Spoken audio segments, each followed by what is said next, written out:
नमस्कार, प्रभात साक्षी news network और आप सभी का स्वागत है। उत्तर प्रदेश के मुख्यमंत्री योगी आदित्यनाथ ने आगामी पर्वों त्योहारों के दृष्टिगत सुदृढ़ कानून व्यवस्था, सौहार्दपूर्ण वातावरण और जन सुविधाओं की समुचित व्यवस्था सुनिश्चित करने के लिए शासन स्तर के वरिष्ठ अधिकारियों के साथ एक उच्च स्तरीय समीक्षा बैठक की।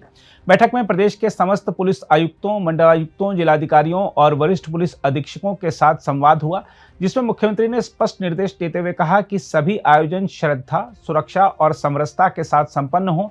इसके लिए प्रशासनिक मशीनरी को पूरी संवेदनशीलता और सतर्कता के साथ कार्य करना होगा। मुख्यमंत्री ने बताया कि आगामी 11 जुलाई से 9 अगस्त तक पवित्र श्रावण मास रहेगा, जिसके दौरान पारंपरिक कांवड़ यात्रा, श्रावणी शिवरात्रि, नागपंचमी और रक्षाबंधन जैसे पर्व मनाए जाएंगे।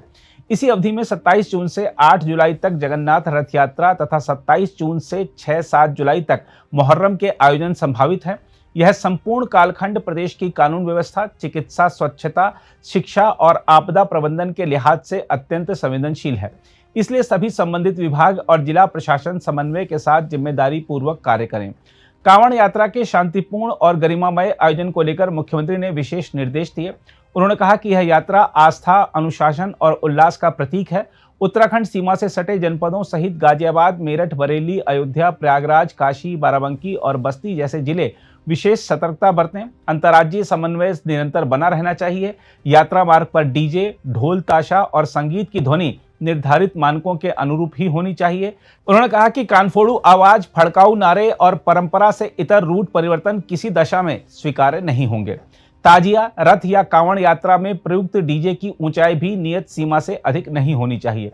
उन्होंने सख्त लहजे में कहा कि किसी शोभा यात्रा के लिए पेड़ काटना, झुग्गियां हटाना या गरीबों का आश्रय उजाड़ना कदापि स्वीकार्य नहीं होगा। मुख्यमंत्री ने यह भी स्पष्ट किया कि धार्मिक यात्राओं में अस्त्र शस्त्र का प्रदर्शन और धार्मिक प्रतीकों का राजनीतिक उपयोग सौहार्द को खंडित करने वाले तत्व हैं, जिन पर पूरी सख्ती से रोक लगनी चाहिए। शोभा यात्राओं, जुलूसों के मार्ग पर प्रतिबंधित पशुओं का प्रवेश रोका जाए, सोशल मीडिया की सघन निगरानी हो और आवश्यकता पड़ने पर ड्रोन के माध्यम से निगरानी सुनिश्चित की जाए। फेक न्यूज और अफवाहों पर नियंत्रण के लिए त्वरित खंडन और सही सूचना का प्रसारण जरूरी है। उन्होंने कहा कि कांवड़ यात्रा में बड़ी संख्या में श्रद्धालु सम्मिलित होते हैं, जिनमें वेश बदलकर अराजक तत्वों के शामिल होने की आशंका बनी रहती है। इसीलिए इसे दृष्टिगत रखते हुए मुख्यमंत्री ने सभी जनपदों को सतर्क रहने का निर्देश दिया। थाना, हल्का और चौकी स्तर पर स्थानीय प्रशासन कांवड़ संघों के साथ संवाद बनाए रखे और सभी व्यवस्थाओं की पूर्व समीक्षा सुनिश्चित करें, ऐसा भी उन्होंने निर्देश दिया। मुख्यमंत्री ने दोहराया कि श्रद्धालुओं की धार्मिक भावनाओं का सम्मान सर्वोपरि है, किंतु किसी शरारती तत्व को अवसर नहीं मिलना चाहिए। श्रद्धालुओं की सुविधा को प्राथमिकता देते हुए मुख्यमंत्री ने निर्देश दिए कि कांवड़ यात्रा मार्ग पर कहीं भी खुले में मांस आदि की बिक्री न हो। यात्रा मार्गों की स्वच्छता, सैनिटाइजेशन, स्ट्रीट लाइटिंग, पेयजल, शौचालय और प्राथमिक चिकित्सा की समुचित व्यवस्था सुनिश्चित की जाए। जर्जर विद्युत पोल और लटकते तारों की मरम्मत तत्काल पूर्ण हो। शिविर लगाने वाली संस्थाओं का सत्यापन कर उनके सहयोग से जन सुविधा केंद्र संचालित किए जाएं। श्रावण मास के प्रत्येक सोमवार को प्रदेश भर के शिवालयों में श्रद्धालुओं की भारी भीड़ एकत्र होती है। ग्राम, कस्बों और नगरों के मंदिरों के आसपास की साफ सफाई, जल निकासी और यातायात प्रबंधन हेतु पंचायत राज और नगर विकास विभाग को अग्रिम तैयारियों के निर्देश भी मुख्यमंत्री ने दिए। साथ ही प्रतिबंधित पॉलीथीन के प्रयोग पर पूरी सख्ती लगाने के लिए भी कहा। कांवड़ यात्रा मार्ग पर खाद्य सामग्री की दरों को तय करते हुए ओवर रेटिंग की शिकायतें रोकने के लिए भी कहा गया है। पूर्व वर्ष की भांति प्रत्येक दुकान पर संचालक का नाम स्पष्ट रूप से प्रदर्शित किया जाना चाहिए, ऐसा मुख्यमंत्री ने निर्देश दिया। इसी क्रम में मुख्यमंत्री ने खाद की ओवर रेटिंग की प्राप्त शिकायतों पर चिंता व्यक्त करते हुए कहा कि संबंधित जिलाधिकारी औचक निरीक्षण करें और दोषियों के विरुद्ध कठोर कार्रवाई करें। मुहर्रम के आयोजनों के लिए भी मुख्यमंत्री ने स्पष्ट निर्देश दिए कि विगत वर्षों में हुई दुर्घटनाओं से सबक लेते हुए इस वर्ष सभी पूर्व व्यवस्थाएं सुनिश्चित की जाएं। पीस कमेटी और आयोजन समितियों से संवाद कर कार्यक्रमों को परंपरागत मार्गों पर शांतिपूर्वक संपन्न कराया जाए। बैठक में मुख्यमंत्री ने एक अत्यंत संवेदनशील विषय जातीय संघर्ष की साजिशों पर चर्चा की।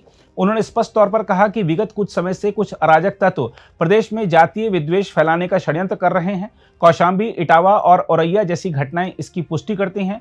उन्होंने दो टूक चेतावनी देते हुए कहा, ऐसी कुत्सित कोशिशें प्रदेश हित के विरुद्ध हैं और किसी भी स्थिति में स्वीकार्य नहीं होंगी। इन साजिशों का तत्काल पर्दाफाश करें, दोषियों की पहचान सार्वजनिक करें और उनके विरुद्ध कठोरतम कार्रवाई करें। मुख्यमंत्री ने प्रशासन को यह भी निर्देश दिया कि कार्रवाई के लिए शासन से आदेश की प्रतीक्षा कतई न करें, तत्परता से और कानून सम्मत कार्रवाई करें। जन शिकायतों के निस्तारण को लेकर मुख्यमंत्री ने सीएम हेल्पलाइन और आईजीआरएस पोर्टल पर प्राप्त आवेदनों की समीक्षा करते हुए कहा कि कुछ जिलों में निस्तारण की स्थिति संतोषजनक नहीं है। ऐसे जिलों को तत्काल अपनी कार्यप्रणाली में सुधार लाना होगा, अन्यथा उत्तरदायित्व तय किया जाएगा। बैठक के समापन पर मुख्यमंत्री ने स्कूल पेयरिंग नीति का भी उल्लेख करते हुए कहा कि शिक्षक, छात्र और अभिभावकों के व्यापक हित में बेसिक शिक्षा परिषद के कुछ विद्यालयों की पेयरिंग की जा रही है। यह प्रक्रिया पारदर्शी, समावेशी और स्थानीय आवश्यकताओं के अनुरूप होनी चाहिए। जिलाधिकारी सुनिश्चित करें कि यह कार्य निर्विघ्न और प्रभावी रूप से संपन्न हो। अगर आप भी लेना चाहते हैं देश दुनिया की तमाम जानकारी तो आज ही सब्सक्राइब करें हमारे चैनल को। साथ ही नीचे दिए बेल आइकन को जरूर दबाएं ताकि हर अपडेट आप तक पहुंच सके।